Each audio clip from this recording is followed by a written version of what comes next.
let's shift focus and speak of the Bharat Mata controversy. Where did it come from? It came from the state of Kerala because it was still fresh in our memories, but now it seems another face-off has now taken over when it comes to this fresh row that erupted over a directive that was issued by the Kerala Raj Bhavan to the universities in the state to observe today, the 14th of August, as Partition Horror Remembrance Day. Chief Minister Pinarayi Vijayan has now termed this move as yet another attempt to impose quote-unquote Sangh Parivar agenda in the state. He went on to call the move as unconstitutional and objectionable. This, remember, is in sequel to the row over a governor insisting on placing a picture of Bharat Mata at official functions. Now, Raj Bhavan reportedly issued the circular to universities to observe the Partition Horror Remembrance Day as per instruction of the Union Home Ministry. Let's get in a word from Arpita now. Arpita is connected with us. Arpita, as far as it seems, wherever there is an issue of Bharat Mata, there will always be an issue and a controversy that will come in from the leadership of Kerala.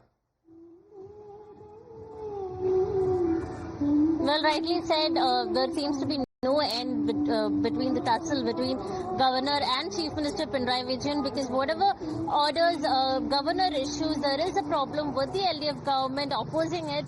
Latest with the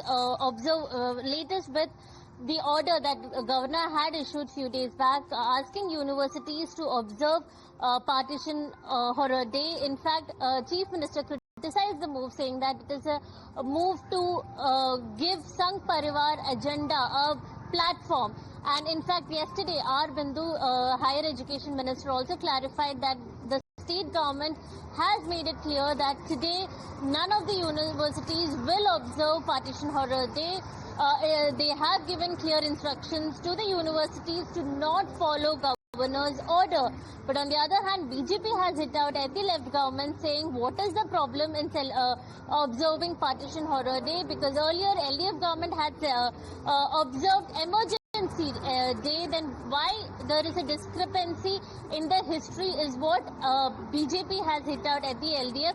But now LDF government has strictly said that the state government will not be following Governor's order, and they have issued a new order to the universities that they do not have to follow what the Governor has said. In fact, Governor is the Chancellor of the university, so that is why he had issued orders to universities saying that they should come up with a plan to observe Partition Horror Day, but the state government has made it clear that there will be no... Well, as far as this directive is concerned, that was given by the central government, where the Raj Bhavans or the governor's houses have been giving that instruction further when it comes to universities as well. However, when it comes to the state government in the state of Kerala has been opposing this move and calling it as quote-unquote Sangh Parivar agenda. We'll get you more on that. For the moment, Arpita, thank you.